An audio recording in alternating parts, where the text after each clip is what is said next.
Greetings. My name is Nick, and I'm one of the pastors here at St. Catharines United Mennonite Church. I'm coming to you today from my car, inside my vehicle, because this weekend our church is going to try something a bit different. One of the allowances for churches at this time is to host drive-in services. This is a bit of an experiment for us, and so we'll be doing that. And we'll be planning to record the audio of the service if we can make that work, but just in case we can't, and for those who might not be able to make it, I thought I'd record the video. Our text that I'll be sharing on for that comes from us to us from Acts chapter 2, verses 42 to 46. I'll read it real quickly for you now. They devoted themselves to the apostles' teaching and to fellowship, to the breaking of bread and to prayer. And everyone is filled with awe at the many wonders and signs performed by the apostles. All the believers were together and had everything in common. They sold property and possessions to give to anyone who had need. Every day they continued to meet together in the temple courts. They broke bread in their homes and ate together with glad and sincere hearts, praising God and enjoying the favor of all the people. And the Lord added to their number daily those who were being saved. We'll be continuing on Sunday to work through our Good Questions series, a series based on questions that have been submitted by people in our community. And the question we chose for today, I thought it was a fitting one, was how important are our Sunday gatherings for our faith? This is a question it might be helpful to note that was submitted before everything began to unfold and lockdowns came to be in effect and our doors came to be closed. And it's a question, of course, that's been on a lot of people's minds since. How important are our Sunday gatherings for our faith? For some of you, the answer has been clear. For you, it isn't even a question. Gathering on Sunday is critical. It's essential. To be church is to be together. There is no replacement for embodied in-person worship. We drag ourselves out of bed and get dressed up every weekend and award our Sunday school children gold star stickers because we believe it's important. And we believe that to be sustained and grow in our faith requires this practice of coming together with others week in, week out. Others of you, though, might answer that question a bit differently. We've been forced, after all, to find other ways to worship and connect with one another in this time, and seem to have made some of that work, at least sort of. And there are lots of people who, after all, aren't able to gather for Sunday services, whether that's because of health or geography or work or persecution, even if there wasn't a pandemic. And so is their faith any less for that? How important are our Sunday gatherings for our faith? It's a question, of course, that's become even more pointed as churches like ours consider the risks and weigh the options around reopening in these coming weeks, now that that's permitted. I chose this passage from Acts as my text. And I have to say that in a lot of ways, it's hard today to imagine doing any of the things that these early Christians are said to have done in these verses. You might have caught this online trend a few weeks back of people sharing photos that were taken right before lockdowns came to be in effect around the world.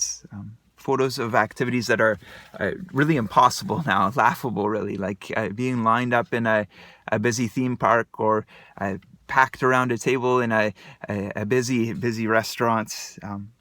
Looking at this picture of the church in the book of Acts maybe feels a little bit like looking back at one of those photos. 3.5 months into this all, it's maybe hard for us to remember a kind of world in which everyone was able to be together in the ways that these early Christians are said to be in these verses. A world in which people meet together for worship in courtyards or visit inside of one another's homes or sit at tables and break and pass bread between bare hands together. It's maybe hard to remember those being things we could do as church. And it's hard not to miss being able to do them as well, I think, to really miss them. It's hard not to want to go back to that. Because watching a pre-recorded sermon or reading a manuscript that's been mailed to you is just not at all the same as engaging with it in person. And because singing along alone to a recording is nothing like hearing it in harmony along with the voices of your friends and family. Because a couch or a lawn chair or your sweaty and sticky driver's seat just isn't the same as a familiar spot on an old wooden pew. Because being told to go have a picnic after a service on your own is hardly appealing, and certainly not at all the same as sitting by the lakeside and sharing one with all your friends and family from church. The vision of the church, as we see it described here in the beginning of Acts, this picture of the church with its growing gatherings and sharing of meals and materials and intimate exchanges, might seem like a far-off dream from where we sit today. Perhaps we felt our situation is maybe more akin to Paul's times of isolation in a Roman prison cell, or the Israelites' wilderness wanderings, or John's experience in exile. Times instead of being alone or out of place, in between and out of the ordinary times of disruption and disorientation. How important are Sunday gatherings for our faith? It's a good question for any time, and especially for our time. Maybe another way of asking that would be to ask why bother?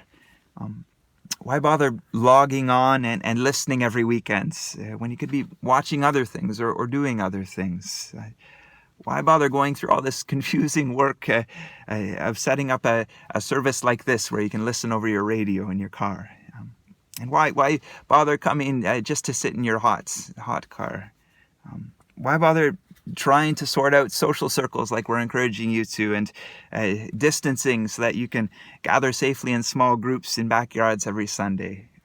Why bother putting all of this time and effort into preparing a building for later on and planning for a complicated service that requires masks and is missing some of the parts that we love most? And why bother, we might ask, even doing that on a good day, a normal day, a day without a pandemic?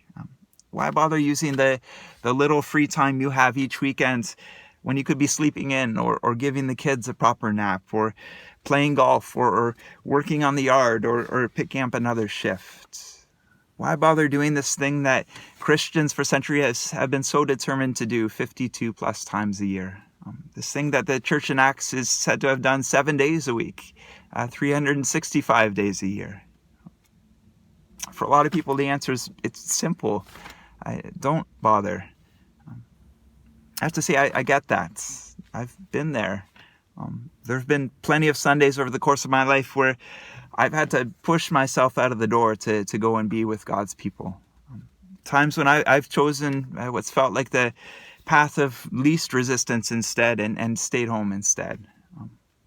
And yet I continue to find this image of the gathered church as we see it here in Acts just profoundly compelling.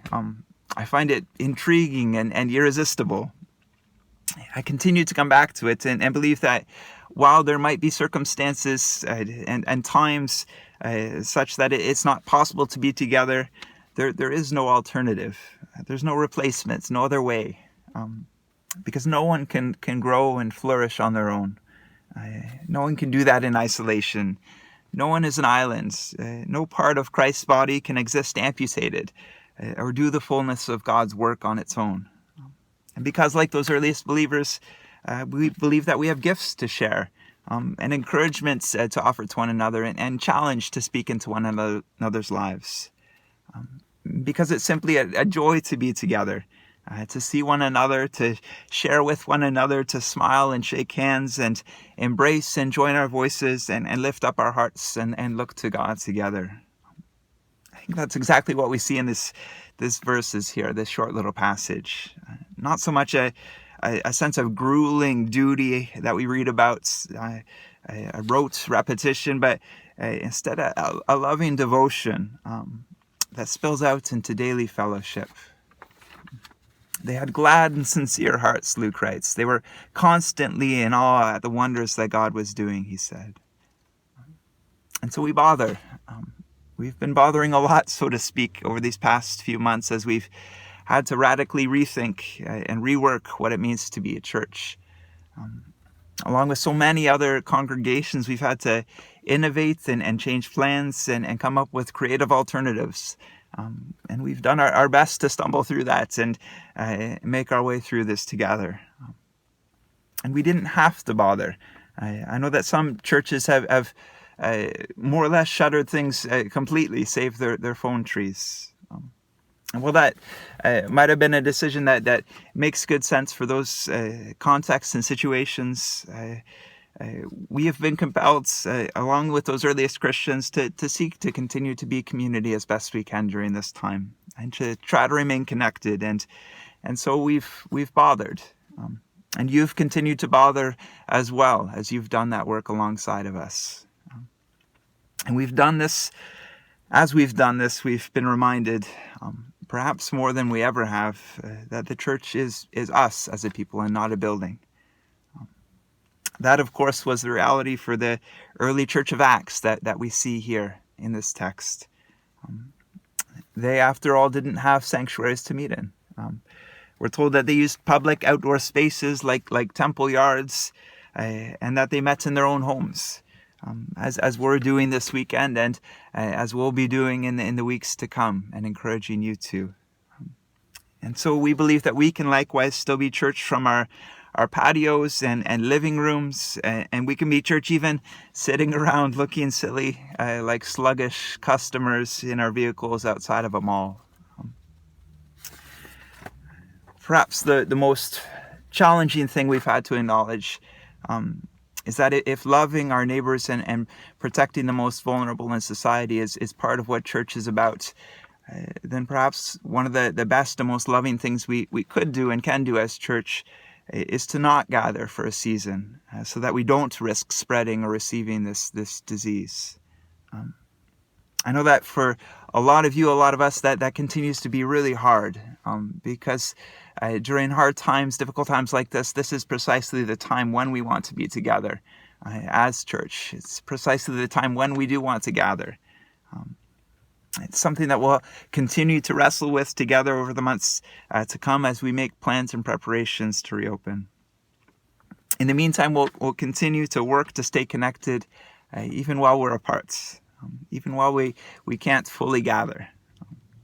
We've put out a letter sharing some of our decisions as church leadership and next steps that'll be coming in the weeks and months to come, along with some encouragements about ways that you can be worshiping in the meantime. And some of you will have received that already. For others, it will be arriving in the mail shortly. We'll also post it on our website. I'd invite you to look through that. I know that it's easy in these tired days, these swampy, slow summer days, to say, why bother or don't bother. As church leadership, we're determined to bother, and to challenge you to as well. I can share that our pastoral team, our office team, our council and spiritual care team have put in a tremendous amount of time and effort these past weeks, bothering the best they could. And I would challenge all of you to continue bothering the best that you can as well. And in the meantime, we'll hold on to this memory of the early church in these verses, and the memories of our fully gathered church, like a photograph, praying and preparing for and eagerly awaiting the day when we can return to that again. Amen.